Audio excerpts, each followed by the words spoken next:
Hello friends, welcome to all of you in our channel Engineers Home. तो आज के इस लेक्चर में हम लोग स्टार्ट करने वाले हैं अप्लाइड केमिस्ट्री। तो अप्लाइड केमिस्ट्री में सबसे पहले हम समझेंगे कि जो केमिस्ट्री वर्ड होता है ना, इसका ओरिजिन कहाँ से हुआ है। ठीक है, और केमिस्ट्री के अंदर हम पढ़ते क्या हैं, क्यों हम 9th 10th की जो केमिस्ट्री रहती थी उस पर लिखा रहता था बेसिक केमिस्ट्री, और पॉलीटेक्निक में जो केमिस्ट्री रहती है उस पर लिखा रहता है अप्लाइड केमिस्ट्री। तो इन्हीं सारी बातों को हम इस लेक्चर में क्लियर करेंगे। तो चलिए स्टार्ट करते हैं। तो सबसे पहले केमिस्ट्री यानी कि रसायन विज्ञान। तो केमिस्ट्री यानी कि रसायन विज्ञान, यहां पर नाम आता है रसायन। रसायन क्या होता है? केमिकल। तो यहां पर केमिकल्स की स्टडी की जाती है। केमिकल्स में भी क्या स्टडी की जाती है कि केमिकल की कंपोजिशन क्या है। मतलब कोई भी केमिकल होगा वो मॉलिक्यूल्स होंगे, उसके मॉलिक्यूल्स होंगे तो वो किन्हीं किन्हीं एटम से मिलकर बने होंगे। ये एटम्स भी होंगे तो ये एटम्स क्या होते हैं? मैटर का ही पार्ट होते हैं। यानी कि हम क्या करते हैं कि केमिस्ट्री में मैटर की स्टडी करते हैं कि मैटर की कंपोजिशन कैसी है, स्ट्रक्चर कैसी है, उसका यूटिलाइजेशन हम कैसे कर सकते हैं। तो सबसे पहले समझते हैं कि जो केमिस्ट्री जो वर्ड है ना, इसका ओरिजिन कैसे हुआ। केमिस्ट्री जो वर्ड है ना, इसका ओरिजिन हुआ है एक दूसरे वर्ड एल्केमी से। एल्केमी का मतलब क्या होता है? Science of trying to change metals into gold. मतलब एक ऐसा विज्ञान जिसकी सहायता से धातुओं को सोने में परिवर्तित किया जा सकता है। अब आप कहोगे सोने में कैसे बदलेंगे? दो धातुओं को मिला के तो मिश्र धातु बनती है, यानी कि एलॉय बनता है। तो बिल्कुल, क्योंकि आप अभी तक इतनी केमिस्ट्री पढ़ चुके हो तो आपको पता है कि जब दो मेटल्स को मिलाते हैं तो क्या बनता है? एक एलॉय बनता है। लेकिन पुराने टाइम में जब केमिस्ट्री कोई सब्जेक्ट नहीं बना था तब लोगों को इतनी नॉलेज भी नहीं थी। तो वो लोग क्या करते थे कि जब दो मेटल्स को मिला देते थे तो एक नई मेटल बना लेते थे, और कुछ कुछ वो सोने जैसी दिखती थी तो उनको लगता था कि हमने सोना बना लिया है। तो ऐसे ऐसे क्या हुआ, ये एक ऐसा विज्ञान माने जाने लगा कि जिसकी सहायता से धातुओं को सोने में परिवर्तित किया जा सकता है। लेकिन जैसे जैसे इस सब्जेक्ट की स्टडी की गई, मतलब क्या हुआ, इस टॉपिक की स्टडी की गई कि दो धातुओं को मिलाकर सोना बन कैसे रहा है, तब हमको समझ आया कि जो असलियत है ना उसमें तो सोना बन ही नहीं रहा, ये तो कोई नई ही धातु बन रही है। नई ही धातु क्या? जैसे कि सोचो कॉपर में मान लो हमने क्या कर दिया, किसी और धातु को मिलाया और बन जाता है पीतल। तो पीतल थोड़ा थोड़ा पीला पीला दिखता है, मतलब सोने जैसा दिखता है। तो ऐसा ही कुछ हुआ होगा पुराने समय में, तो उन्हें लगा कि सोना बना है।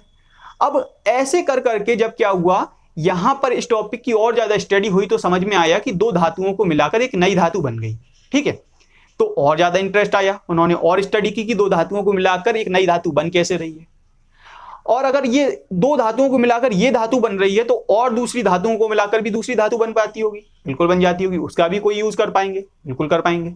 तो ऐसे ऐसे चल के क्या हुआ, लोगों का इंटरेस्ट केमिस्ट्री में आना स्टार्ट हुआ।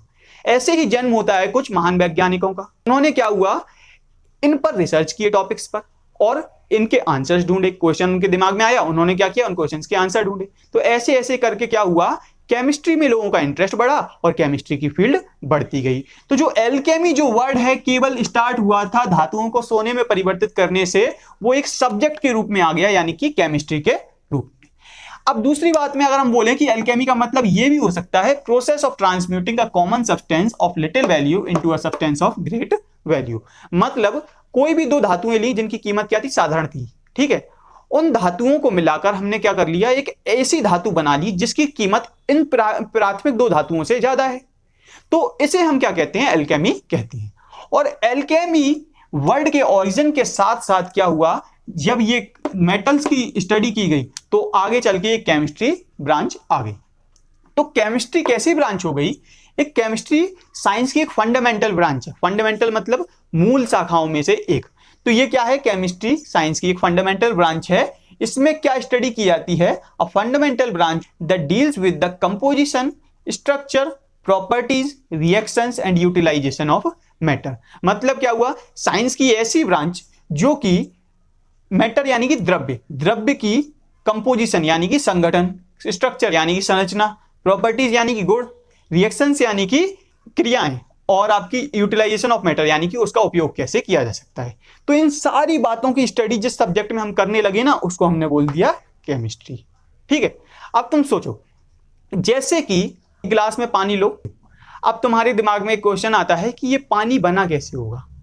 तो स्टडी चालू की तो सबसे पहले तुमने बना देखा, तो इसमें देखा तुमने हाइड्रोजन और ऑक्सीजन के क्या है, एटम्स में। तो आपने क्या निकाला, इसकी कंपोजिशन निकाली। अब ये हाइड्रोजन और ऑक्सीजन के भी एटम्स जुड़े कैसे हैं, केमिकल बॉन्ड से जुड़े हैं। तो आपने क्या किया, स्ट्रक्चर की स्टडी की, प्रॉपर्टीज, ठीक है। अगर वाटर में किसी और मटेरियल को मिलाया जाता है वो इसमें घुल जाता है, किसी और को मिलाया वो नहीं घुला, तो आपने क्या किया, इसकी अदर केमिकल्स के साथ रिएक्शंस की स्टडी की।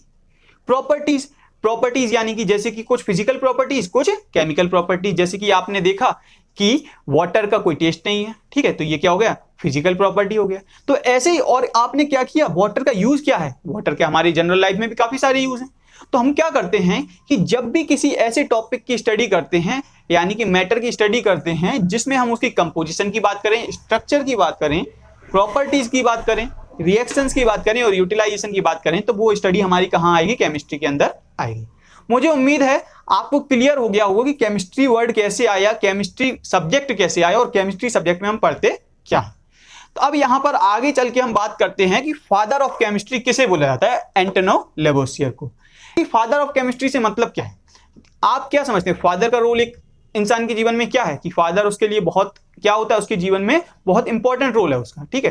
क्यों, क्योंकि उसका पालन पोषण करने में योगदान देता है। ऐसे क्या हुआ, केमिस्ट्री सब्जेक्ट में फादर इसको हम क्यों बोलते हैं, क्योंकि इन्होंने क्या किया, एक महत्वपूर्ण कोई खोज की होगी। इस खोज के बाद क्या हुआ, लोगों का इंटरेस्ट इस सब्जेक्ट में आया होगा। जैसे जैसे लोगों का इंटरेस्ट बढ़ा तो इस सब्जेक्ट का क्या हुआ, इवोल्यूशन हुआ, यानी कि डेवलपमेंट हुई।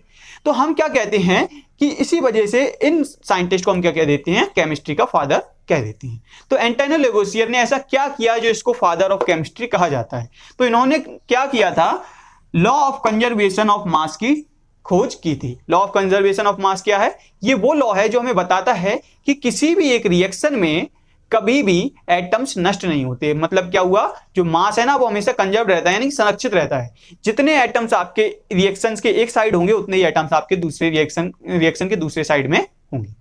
तो ये बात हमको किसने बताई थी, लेवोसियर ने बताई थी, और इनकी इसी खोज के चलते इन्हें फादर ऑफ केमिस्ट्री कहा जाता है। और आगे भी बहुत सारी इन्होंने इंपॉर्टेंट क्या की, डिस्कवरीज की।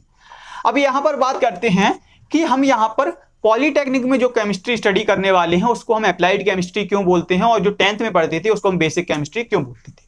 तो क्लासिफिकेशन ऑफ केमिस्ट्री दो पार्ट में होता है, बेसिक या फंडामेंटल केमिस्ट्री और दूसरा अप्लाइड केमिस्ट्री। तो बेसिक या फंडामेंटल केमिस्ट्री क्या है, तो बेसिक या फंडामेंटल केमिस्ट्री में हम क्या करते हैं, मैटर की कंपोजिशन, स्ट्रक्चर, प्रॉपर्टीज, रिएक्शंस और यूटिलाइजेशन की स्टडी करते हैं। ठीक है, कोई भी मैटर कैसे बना है, इसकी संरचना क्या है, इसके गुण क्या हैं, इसकी क्रियाएं क्या हैं और इसका यूज कैसे किया जा सकता है, इसकी स्टडी हम करते हैं केमिस्ट्री में, यानी कि बेसिक केमिस्ट्री में। ठीक है, अब लेकिन तुमने ये सारी बातें जान तो ली, आप पढ़ रहे हो, नॉलेज गेन कर रहे हो, तो नॉलेज गेन करने के बाद उसका यूज भी तो करोगे। तो एप्लीकेशन जब करोगे ना तो वो आएगा आपका कहां पर, अप्लाइड केमिस्ट्री में। तो अप्लाइड केमिस्ट्री कैसा सब्जेक्ट हो गया, application of knowledge gained in basic chemistry. मतलब जो आपने नॉलेज बेसिक केमिस्ट्री में हासिल कर ली है, समझ ली है, अब उसका रियल लाइफ में यूज करो, उससे क्या करो, नई नई टेक्नोलॉजी निकालो, नई नई खोज करो। तो ये आपका आ जाता है अप्लाइड केमिस्ट्री। बात समझ में आई होगी क्यों वहां पर बेसिक केमिस्ट्री बोलते हैं और क्यों पॉलिटेक्निक में अप्लाइड केमिस्ट्री बोलते हैं। क्लियर है मेरी बात। अगर आपको वीडियो अच्छी लगी हो तो लाइक कर देना, चैनल को सब्सक्राइब कर लेना, ठीक है। और टेलीग्राम चैनल का लिंक वीडियो के डिस्क्रिप्शन में दिया होगा, वहां से टेलीग्राम चैनल को जरूर ज्वाइन कर लेना, ठीक है। अब आपसे अगली वीडियो में फिर से मुलाकात होगी, तब तक के लिए धन्यवाद। जय हिंद, जय भारत।